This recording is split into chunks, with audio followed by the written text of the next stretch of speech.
You got a friend in me.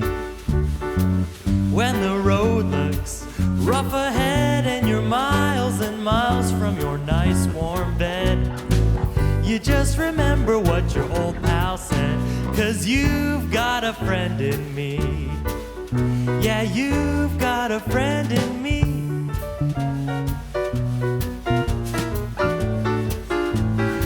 You got a friend in me. You've got a friend in me.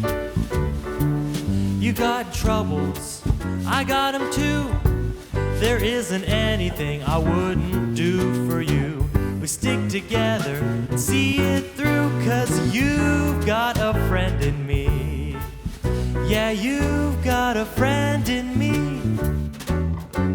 Some other folks might be a little smarter than I am, big and stronger too, maybe, but none of them will ever love you the way I do. Just me and you.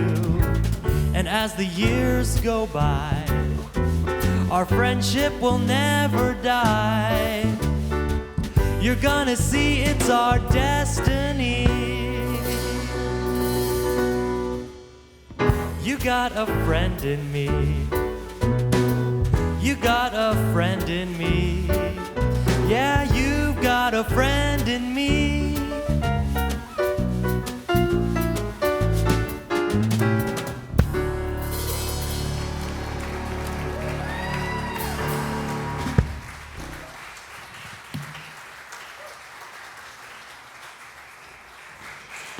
So for all of you that brought your pets, that's what the pets are saying to you. You have a friend in me, aren't they? Aren't you like really good friends? Really good friends. For those of you that didn't bring your pets, they're still really good friends. So I just was looking over here. Micki has her mother here from Japan, and Sage. So look, the whole family is here, 3 generations. That is just so sweet. Oh my goodness. So I was looking up some quotes about animals, and my favorite I put on Facebook. I'm paraphrasing because I'm not going to get it exactly right, but I have the right message. The quote I loved was from Mark Twain, and he said, "My heaven wouldn't be heaven if my cat isn't in heaven." And I thought, oh, Mark Twain, good for you. I love it. It's so perfect. How many of you feel that way? That's part of your family, your extension, your love base, and it's important. I have my own quote, because why not? Mine is, "This world of give and take, this reciprocal universe in which we live," and reciprocal means what goes around comes around. Give and take, there's circulation. If anything's going to be healthy, it has to circulate. If it's not circulating, it's not healthy. So in this world in which what health is give and take, reciprocal nature, animals give to humans so much by teaching their God-given wisdom, and we have the privilege of caring for them in return. So animals give us things, they teach us things, and in return, we take care of them. I think it's perfect. What a great balance. And so I want to share with you some things that I've learned from animals, my animals, other people's animals, like, if we would just get the lesson, so much would be simplified. So these are some things I want to share. The first is, I think most don't live as long as we do so that we can learn to love, lose, grieve, and move on and love again. But I've put down, I have had to release in the presence, been there in the process of helping an animal move on by, I guess, my act, or the act of the vet. I put down 2 horses, 1 dog, and 1 cat succumbed to coyotes. We know that because there was coyote tough, and you know how they get the tufts of hair? that cat was not taken without a fight. But still, I think the coyotes won. So I've watched the release of a lot of animals, and I grieved so much. And I think the first time I had to actually participate in putting an animal down, I stayed home and cried for 3 days. More than I cried for my grandparents, my uncle, my cousins. I think the animals taught me to break my heart open and to grieve big, not be together. How many of you have tried to be together? I can do it. I couldn't do it, and it was good. My friend Bo Lazoff said that grief is only love with a bad reputation. To grieve big means you loved big, and the talk title for today is to let love live large. And we let love live large when we allow something to touch us so deeply. And then what's so important is that we also learn that that expression, that life force, was a channel through which we could love, and then the other channels would show up. There would be something else. To not say that was the end. It's easier with a pet to say, I can never love again. It's easier with a pet. But we learn we can love again because we've had a pet. I remember our first cat that was at the ranchette. His name was Micki, whose real name was Mike Tyson, because the first thing he did to Tim when Tim got him was bite him on the ear, and it bled. So Mike Tyson was born, or at least the name. And after Micki left us, I was like, I would love another cat. And Tim kept saying, I'm not ready, I'm not ready. And when I'm ready, one will show up. And sure enough, one did. It's important to know that love doesn't end when a form goes away. And I think animals teach us that. Love does not end when a form goes away. The next thing I've learned from animals is that bad behavior can be changed, but it takes time, focus, and consistency. We got, after our Sophie said, I'm out. I mean, literally, she just said, I'm out. I'm not eating. I'm out of here. Let me go. And after we put her down, it was a long time, at least 1.5 years before Tim would even consider having another dog. And I wanted another dog, and I also am sort of altruistic, and I wanted to give our dog a home, so we got a rescue dog.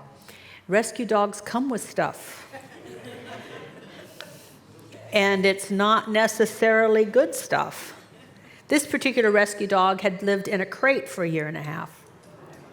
So he wasn't socialized. He didn't know how to socialize. He didn't know how to be around people, really. He didn't know how to be around other dogs, really. He didn't know that once you get out, you just don't run forever. I mean, he's just so many things that was never been socialized into him.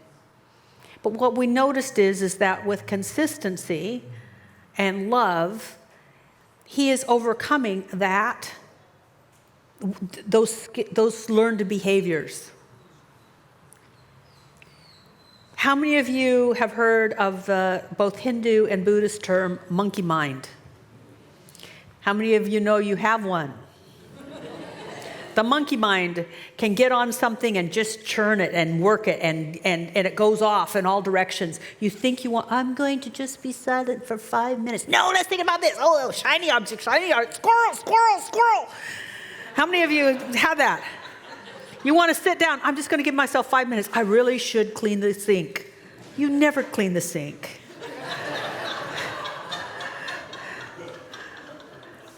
I should just, and then all of a sudden it's all this other stuff.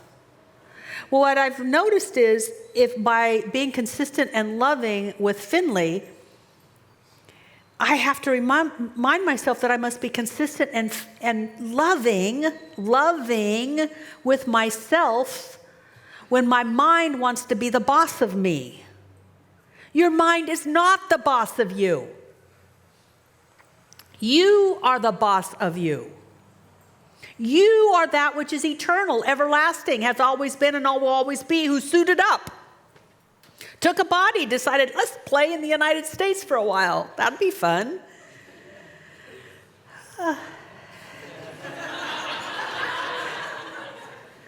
We did this.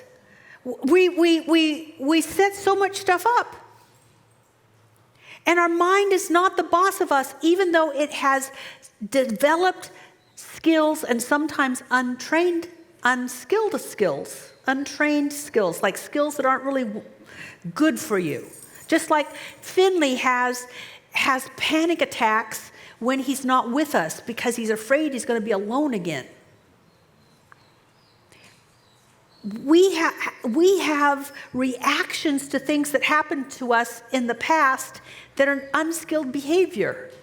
But with focus and love, we can change that behavior. Now, I say that because I'm going to be teaching a class called Self-Mastery. And I've worked with thousands and thousands and thousands of people over my 35 years of ministry, and I have heard everyone say, I can't possibly do that. I can't be still. My mind just won't be still. I just can't do it. Well, that means your mind, a bunch of blob. It's just gray matter is the boss of you. But you have to remember you're the boss of you. You really are. And I'm learning that by watching Finley get better and better and better the more we are consistent and loving. We have to love ourselves. There's a Zen sutra. And a sutra is an idea that is so out there that to even contemplate it, your mind has to expand. Like you may have heard one of the standard Zen sutras, which is, what is the sound of one hand clapping? I'll just contemplate that for a while. Actually, I was in a state once and I actually knew what it sounded like. That was weird. Anyway, and it wasn't drugs. Just stop thinking that. Anyway. But there's another Zen sutra that is so interesting. It's love yourself and watch. Because oftentimes we just watch and we don't do it with love. And we pick apart and we judge and we critique and we criticize and we make wrong. So the sutra is love yourself and watch. That's what I'm learning from Finley. Animals feel our moods and naturally respond to them. I'm going to tell you about what happened with my husband, Tim, in a moment. But let us just say that Tuesday was Wednesday morning, Tuesday night, Wednesday morning was not easy for Tim. And I'll tell you later what happened, but he was not in a good place. He was not in a good place. And our cat, who generally, by the way, you know what I love about cats? Cats are so different. With the horses, we have horses, they're herd animals. With dogs, they are pack animals. With cats, they have household staff. And so, usually our cat lets us, just considers us serve like staff. Just maybe if she's really cold, she'll come towards us. But basically, it's just, really, she's kind of aloof. Sweet, but aloof. Well, about 6 o'clock in the morning on Wednesday, that cat sensed that Tim was upset. He was out in the living room. He was upset. He was distraught. Plopped on him and soothed him the way a cat will, which is, you better have genes. It's like, it's okay. You'll get better. Oh. Feel better yet? How many of you have had that when they do the thing on their legs and you're like, thank you, honey. They're really trying to comfort you. Did you know that? Jeez. Animals know your moods. I work with people with my horses, and when a person shifts or changes, I know they've shifted and changed, not by them, but by looking at my horse. I put the horse in the round pen with a person. I watch the horse, and I know when they've got something. I know when they've learned something. I know when they've had the download. I know when they're blocked because I watch the horse. And the last person I was working with, she said, how'd they know that? They knew it before I knew that. Because they're so empathetic. They understand. Not logic, not thought. They feel what you feel. And when you shift internally, they shift internally.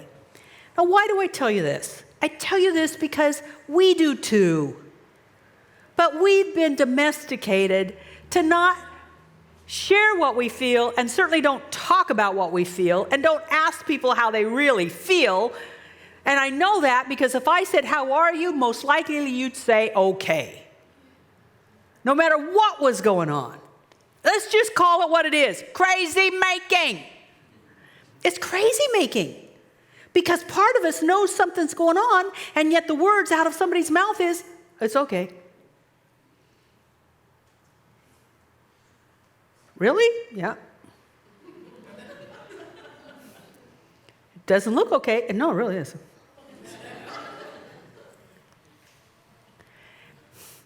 Animals teach us that it's perfectly okay to respond, to have a conversation.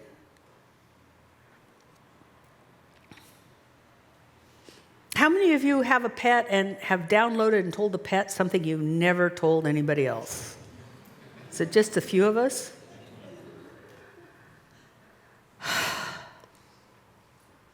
I'm grateful that we have an outlet for that, but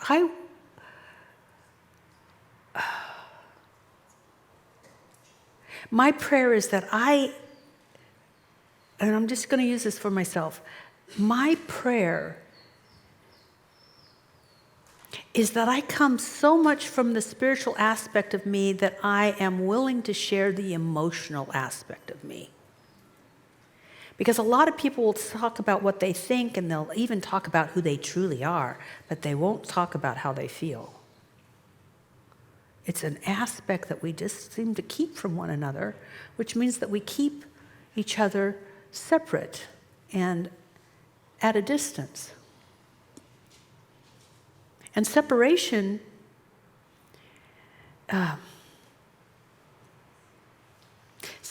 is rampant in the United States right now. We're dividing like crazy. Maybe the place to begin is at home or at work. Even though this is recorded, I'm just going to take the chance. Early Wednesday morning, my husband asked me, how are you? Because I was going through the same thing he was. And I said, well, I'm not okay. And he looked at me like, oh my God, I've got a wife that's not okay. And I said, it's okay to not be okay. It's absolutely okay for me to not be okay. Something would be wrong if I were okay. We've got to be able to be honest with each other. We don't have to tell the story. But we've got to be okay to say, I hurt today. I'm sad today. I'm confused.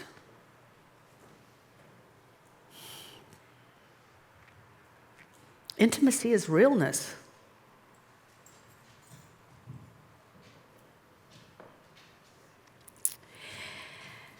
Animals know what they need, and they try very hard to communicate it. How many of you have noticed that? How many of you have?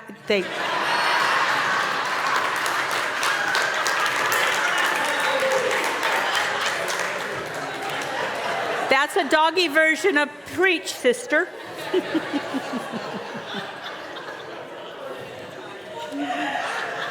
Thank you. If my animals are hungry, They keep us on a schedule. We don't have to look at the clock. The dog will circle. The cat will start to all of a sudden bump us in the leg. How many of you get head bumps from cats? Follow us around. She will follow us and head bump us until we finally get her fed. The horses will paw at the gate. They will, it's like, excuse me, it is daylight. Hello. You know what? And that means if it's 4:30 in the morning, we like winter. It's only 8. But when it's daylight, it's time to eat. Pawing. It's so wonderful. What they teach us. That's just what, and also I have to just say one thing because I noticed it this morning. Cats lie. Most animals are honest, cats lie. Because this morning I'm up and I'm getting bumped by BB Queen and I said, Tim, did you feed the cat? Yeah, I fed the cat. No, she's saying you didn't feed her. I fed her. Look at the bowl. Kitty, you're lying. And I was like, she's like, oh, fooey. But anyway. Cats know what they need and try very hard to communicate it, and I wish I would learn to do the same, and I wish us as human beings would learn to do the same. It is a undeveloped skill for most human beings to say specifically what they want. Even if they know. Sometimes they don't even know because we've been so dummied down, we're not willing to say what we want. This is my big deal. My big deal is something that I learned from Emma Curtis Hopkins, that 80% of us would have everything we would want if we would just be able to name what we wanted. And every time we are depressed, bored, grumpy and grouchy, irritable, or just totally want to zone out, it's because there is something that our heart wants and we haven't given ourselves permission to affirm it, know it, and say it. We, especially spiritual people, we kind of like, oh, I just want to know joy. I just want to know freedom, peace. I went to some friends' church last week in Las Vegas. They're two good friends that have this wonderful church in Las Vegas, and I love them, and so I went to speak. And afterwards, I did a workshop, and I did something that I do with a lot of people, that's anyone that's around me that will put up with me. It's like, what is it that you want? Listen to your heart. What is it you desire? I want you to listen to your heart. There were 30 people in the room, and you know what you want, and I know what it wants too. I see it. It's like, just turn around so I can just know who you are. There we go. Anyway, somebody got that joke and somebody didn't. Anyway, there were about 30 people in the room. Most of them were practitioners. And when I said, there's a good for you and you want to have it, what is your good? It was like really nebulous. Joy. Peace, love how? Joy where? Peace in what place? They all had a thing. One woman wanted to stop working so hard. She was stressing and struggling so much to make a living, and she called it joy. No, what you want to do is make a living. Yes, you'll be joyful when you make a living, but say you want to make a living doing what you're doing. Do you see that that's totally different? Now, the dog doesn't say, anytime you get around to it, it'd be nice to maybe feed me this week. Or, it'd be so cool if you'd open the door so I could go out. Please? And when you get around to it, when they want out, don't they say they want out? We could learn from that. Honestly, what does your heart want? Not your head, what your heart wants.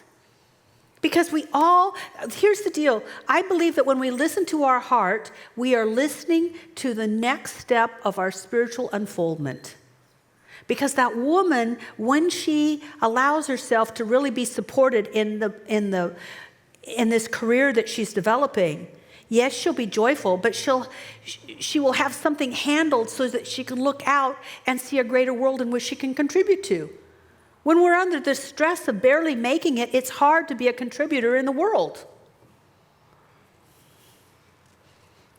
Know what you want and communicate it to yourself and to our wonderful prayer practitioners if you choose. The last thing it is, and this when I'll tell the story about what happened last week, is that animals respond to prayer easier than we do because they don't know why it won't work. They praise God, they do not understand the vet. They know if the vet cares for them and loves them, but they don't know verdict. In my 35 years of being a prayer practitioner, I'd say I'm more of a prayer practitioner than a minister because I just pray. And I pray. Now, it's other work I do at the office and so forth, but I feel like I'm supposed to pray, know, and teach. We are a teaching, healing organization. Teaching and healing, that's what we do. And a lot of that teaching and healing is about prayer. And so I consider myself a practitioner, and I've always loved to pray for animals because I notice that they respond so quickly. They don't question if it will happen, can it happen, and am I good enough to have it happen? They actually are affirmative on all that. So, let me tell you what happened. Tuesday, early in the morning, I noticed that one of my horses, Starlet, while she was in the field, kept falling down. She didn't fall like she just threw herself down, and then get up, and then throw herself down. And Tim said, "Oh, isn't that kind of funny? She wants to be on her tummy. She's eating on the ground. She's really lazy." I said, "No, that looks like colic. That doesn't look good. That looks like colic." And sure enough, I got her up.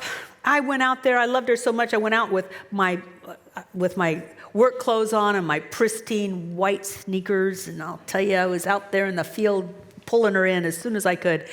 And I gave her to my husband. I said, "You need to walk her around. She must keep walking. I'll call the vet.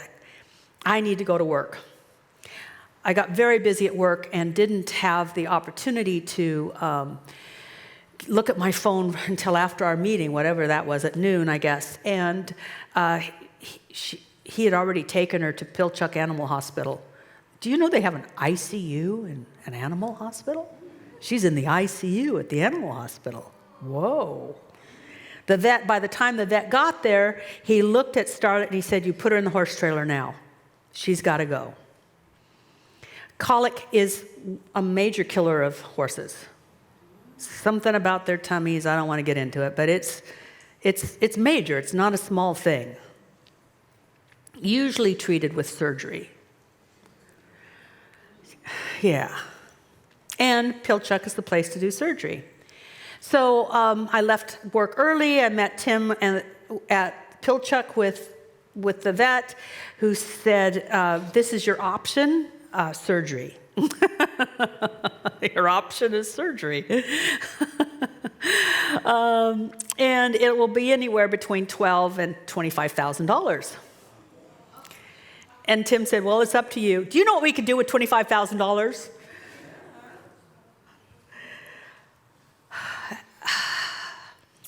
So, and also having come from rancher stock, they are stock animals, they're not pets. You know, it was hard to grapple with $25,000.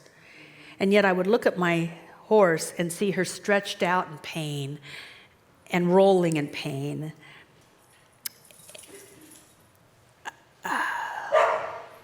So I told the vet to put her down. I didn't want her in pain anymore. Because and I need to also say, even surgery is not a sure cure. And putting a horse down, turning them on their back, opening them up is not an easy recovery either. So I said, put her down, and he said, well, let's not do it right away. Let's just wait a bit. He must have had some sort of instinct, because all I saw was a horse in pain. I said, you give her lots of pain pills. Injections now. She's got to get out of pain. I'm done. We'll see you in the morning. So I was in a state Tuesday night. Tim was in a state Tuesday night, thus the cat massage. And we were there at 8 o'clock when visiting hours opened up, when the vet opened up, and I remember turning the corner, and there was Starlet standing up eating alfalfa.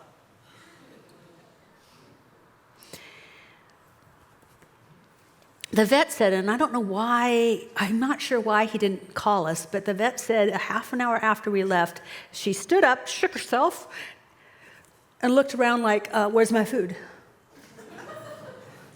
And they started handing her little bits and pieces of alfalfa, and she just kept eating all night. It was amazing. And what I got was, while I was at the vet, and I sent out a prayer request to all of our practitioners and a prayer request to every minister I knew. So I'd say there was at least 150 people praying for her. I could only see a horse in trouble. All I could see was pain, and I could not see that she could get out of it because I knew the facts. Nobody else did. The people praying didn't know facts. They didn't see her. They just heard a prayer request for a horse. Let's just know the horse as well. Guess what? They did.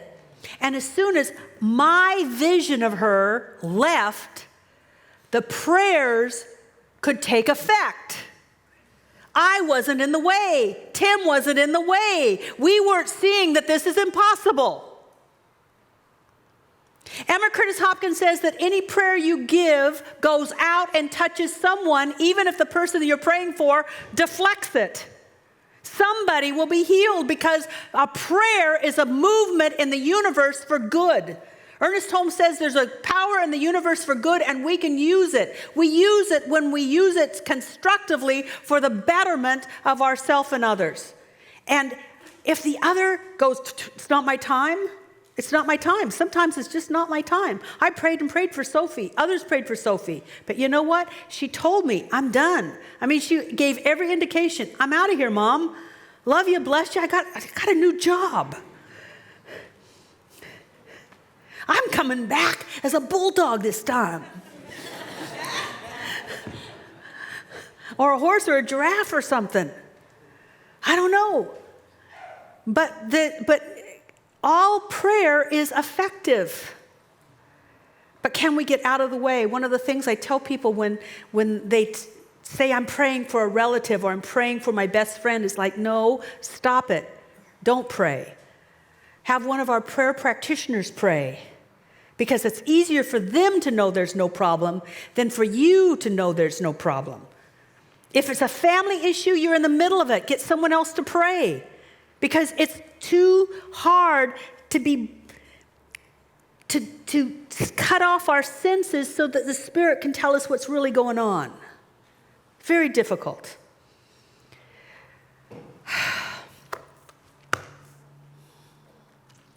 Let's have a pet blessing. How's that sound? Right now. So, would everyone who if their dog is agreeable, bring them up. Little ones up front on the top, bigger ones on the ground, if they want to. And some of them are shy. But who do we? Oh, I love it. Oh, I love it when they get dressed for church. Of course, Irene's dog would get dressed for church. Okay, come on up. Oh, there you go. Hi, Benny. Oh, and I think I saw Charlie Brown. Is Charlie Brown here? I met Charlie Brown earlier. Is that Charlie Brown? Yeah. Okay, come on over, Charlie Brown. He's not the most friendly. Okay, well then you hold him. You can sit here and hold him then. How's that? Sit here and hold him? Yeah. Okay, we have all the animals up here. Oh my goodness, look at this. I hope someone's taking pictures. Okay, this is just amazing. All right. So, here we go. Would you stand, please? Now allow some energy to come through the top of your head, right here. It's the crown chakra. This is your connection to the universe. From universal energy coming down this way. We connect to the earth by letting it come up through the soles of our feet. But today we're just going to allow energy to come in through the top of our head and then move that energy into your heart. Let it grow in your heart. Then allow that energy to come out your arms. Hold your hands out. Let them face the animals.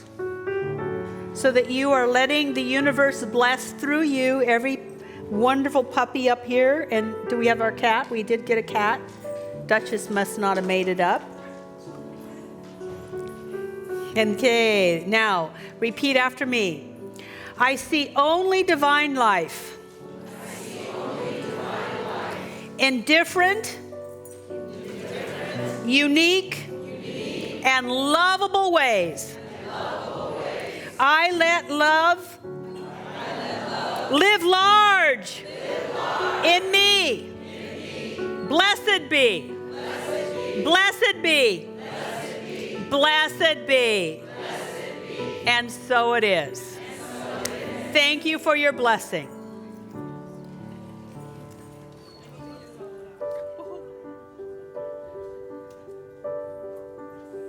That's so sweet, lovely. They sure make you smile, don't they? There are, however, sadly, animals and children in this world who are suffering and hurting from one reason or another, and sometimes, or maybe often, from avoidable causes. I think of them a lot, because after all, we were all once a child, right? Every single one of us. And we breathe the same air as all these animals breathe in this world, whether they are domesticated friends or not. So anyway, I think of them a lot, and I pray for them a lot. Will you please join me?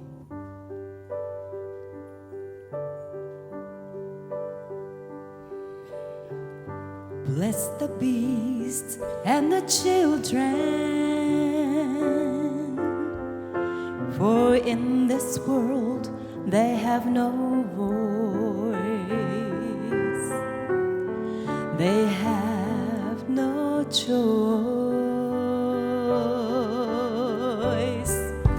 Bless the beast and the children, for the world can never be the world they see.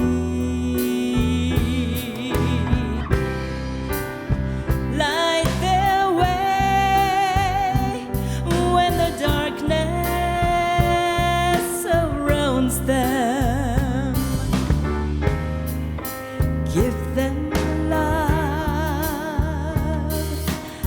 let it shine all around them. Bless the beasts and the children. Give them shelter from a storm.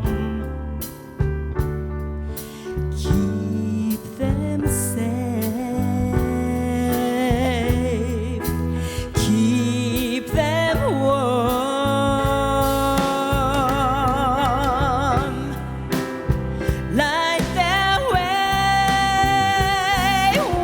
Darkness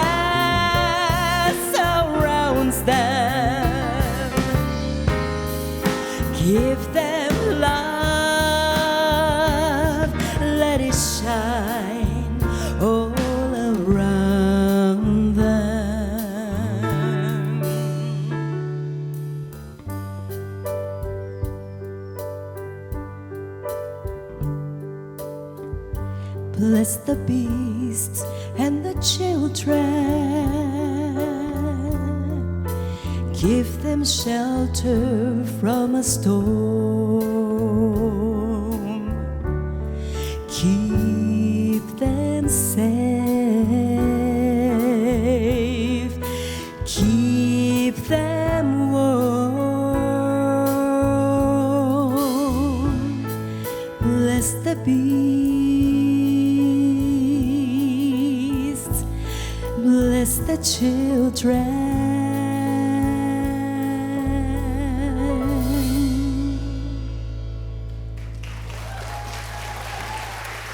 Thank you. Thank you for joining me.